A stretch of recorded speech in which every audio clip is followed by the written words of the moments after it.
Olá pessoal, tudo bem? Nessa aula a gente vai falar um pouquinho mais sobre os gases perfeitos, tá bom? Então, para começar essas ideias, né, vamos relembrar aqui um conceito que talvez vocês já tenham visto, que é o mol. O que é o mol, né? O mol está relacionado com a massa molecular de uma substância. Então, o valor da massa molecular de uma substância, em gramas, é utilizado como unidade de massa, que a gente vai chamar de mol. Então, alguns exemplos para clarear essas ideias. A massa molecular do O2 é 32 gramas. Então, a cada 32 gramas, o que a gente vai ter é um mol dessa substância. Então, se eu tiver 64 gramas, eu vou ter 2 mols de O2. Se eu tiver 96 gramas, 3 mols. E assim sucessivamente. Da mesma forma que se eu tiver 16 gramas de oxigênio, eu tenho 1 mol de oxigênio, que é o O só. Outro exemplo, né, a massa molecular do CO2, que é o gás carbônico, é de 44 gramas. Isso significa, então, que a cada 44 gramas dessa substância, o que a gente tem é um mol, certo? Então, 88 gramas de CO2, a gente vai ter 2 mols, 132 gramas, 3 mols, e assim sucessivamente, tá bom? Então, existe uma relação direta, né? Então, de maneira geral, o que a gente pode fazer? Né? Primeiro, vamos dar nome a algumas grandezas aqui importantes. Mzinho vai ser a massa da amostra da substância, em gramas. Tá? Então, esse aqui você vai ter uma certa massa da substância que você está trabalhando, então a gente vai chamar de Mzinho. Mzão vai ser a massa molecular, é um valor basicamente tabelado, dependendo da substância, é claro, né? Nas substâncias mais comuns, esse valor geralmente é dado. Então, a massa molecular da substância, a gente vai chamar também de massa molar. E Nzinho, vai ser o número de mols correspondente da amostra. Então, a gente pode usar uma regra de 3, né?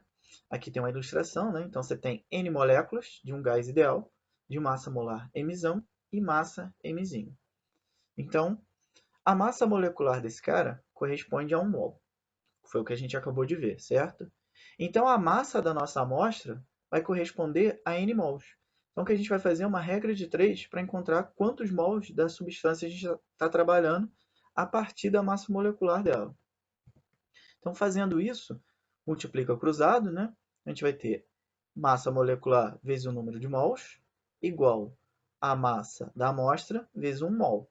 Isolando o número de mols, que é o que a gente está interessado em descobrir, a gente tem que vai ser dado pela razão entre a massa da amostra que a gente tem, que a gente está trabalhando, pela massa molecular dela, tá bom?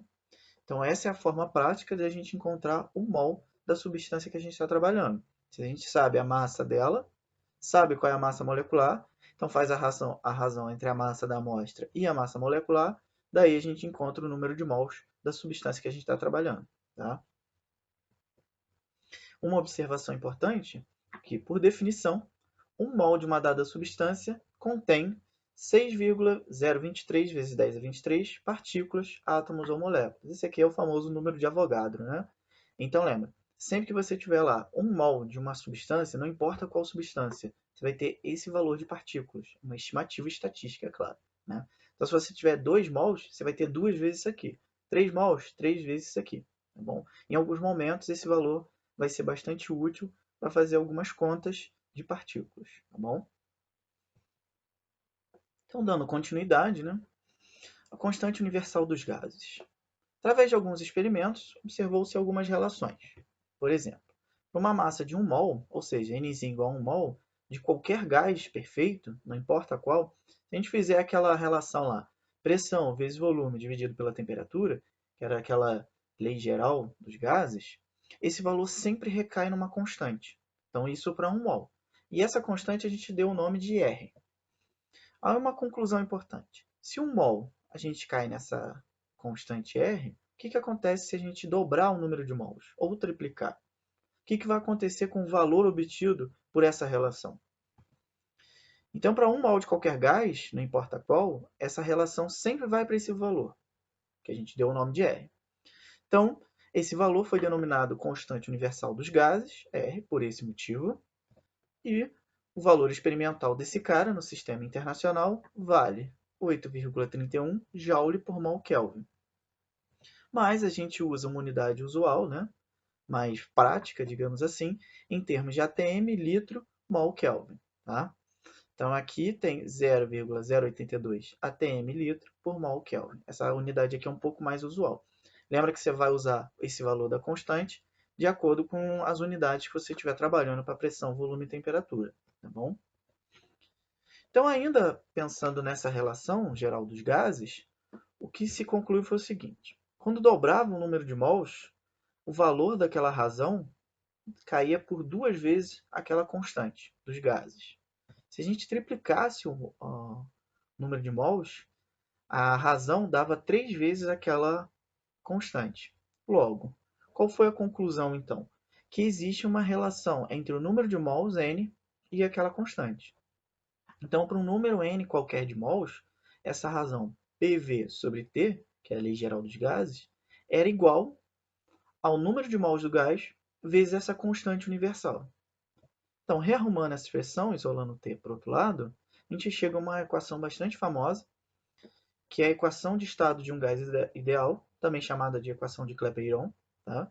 Que relaciona a pressão-volume de um gás, sua temperatura, o número de mols daquele gás e a constante universal dos gases. Tá bom? Essa é uma relação bastante importante, que mostra para a gente que pressão, volume e temperatura não podem variar de forma aleatória. Elas precisam necessariamente respeitar essa relação. Então, o número de mols vai influenciar na pressão, volume e temperatura do gás, mantendo essa proporcionalidade. Então, uma observação importante: a pressão, o volume, a temperatura e a massa de uma amostra de um gás não podem ter valores arbitrários, pois eles devem ser tais que satisfaçam a equação de estado de um gás ideal. Tá bom? Então, esse valor aqui, essa equação é bastante importante. Ela é bem semelhante com o que a gente viu na Lei Geral dos Gases. A única diferença é que agora a gente está introduzindo o número de mols e a constante universal dos gases. Beleza? Uma atenção aqui importante, né? Sempre que no enunciado disser que o gás, né, estudado está nas condições CNTP, ou condições normais de temperatura e pressão, significa que o estado desse sistema corresponde à pressão de 1 atm, ou 760 milímetros de mercúrio, e à temperatura de 0 graus Celsius, ou seja, 273 Kelvin. Isso seriam condições experimentais. Então, sempre que no enunciado de uma questão falar um gás às condições, né, ou CNTP, ou as condições normais de temperatura e pressão, ele já está te dando essas informações aqui implicitamente. Então, ficar atento com esse CNTP aqui, tá bom? Talvez já tenham visto também lá em Química. Então, um exemplo aqui para fechar essas ideias. Um professor preparou uma montagem para que seus alunos pudessem verificar a validade de um gás, que pode ser considerado ideal em um recipiente de volume igual a 4 litros. Então, esperou que se atingisse o estado de equilíbrio e verificou que a temperatura do gás era 27 graus Celsius e sua pressão 5 atm. Ao perguntar aos alunos qual a quantidade de gás colocado no recipiente, um deles deu a resposta de 2 mols. Esse valor está correto? Vamos avaliar aqui. Primeiro que a gente vai usar, né, a relação dos gases ideais. Então, quais foram os dados que foram fornecidos pelo problema? Primeiro que a gente sabe que a constante universal vale 0,082. Aí eu escolhi a unidade usual, porque a gente está vendo aqui que as unidades usadas no problema são as unidades usuais. Então, eu vou usar a constante nos valores usuais. Então, 0,082 atm litro por mol Kelvin. Pressão de 5 atm, volume de 4 litros, o número de mols, né? Ele disse 2 mols, então vamos verificar se esse valor é certo. E a temperatura está dada em graus Celsius. Lembrando que a gente precisa trabalhar sempre em Kelvin. Sempre que for usar essas relações dos gases ideais, sempre passar a temperatura para Kelvin. Então daí, basta somar o 27 com 273 e a gente tem que essa temperatura de 27 graus Celsius corresponde a 300 Kelvin. Então o que a gente vai fazer? A gente vai verificar o seguinte: se esse primeiro lado da nossa igualdade dá o mesmo valor que o segundo lado da igualdade. Porque se isso é uma equação, então o produto PV deve dar o mesmo valor que o produto NRT. Daí a gente verifica se esse N é correto, que é o que a gente está querendo responder. Então, fazendo isso, o produto PV vai ficar pressão 5, volume 4. Então, 5 vezes 4, 20 atm litro. Mesma coisa a gente vai fazer para o outro lado. Multiplicar o número de mols pela constante universal vezes a temperatura.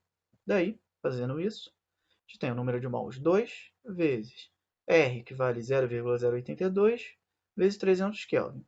Fazendo esse produto, verifiquem, por favor, tem que dar 49 atm litro. Percebe que PV dá 20 e nRT dá 49, se isso aqui é uma igualdade, esse valor deveria ser o mesmo que esse. Qual é a nossa conclusão, então? Essa resposta dada pelos alunos não está correta. Então, esse 2 aqui não corresponde à resposta correta. Beleza? Então, essa é a resposta da letra A. Então, como o produto PV é diferente do produto nRT, então conclui-se que a resposta do aluno não está correta.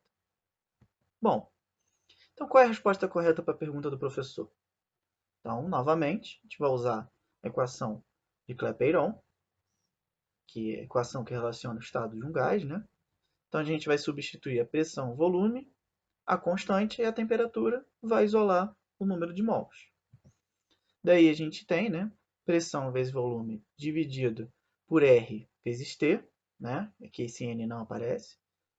5 vezes 4 dividido por 0,082 vezes 300.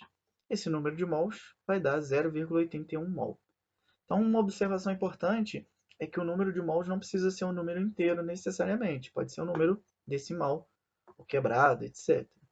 Então, a resposta correta dos alunos deveria ser 0,81 mol. Beleza?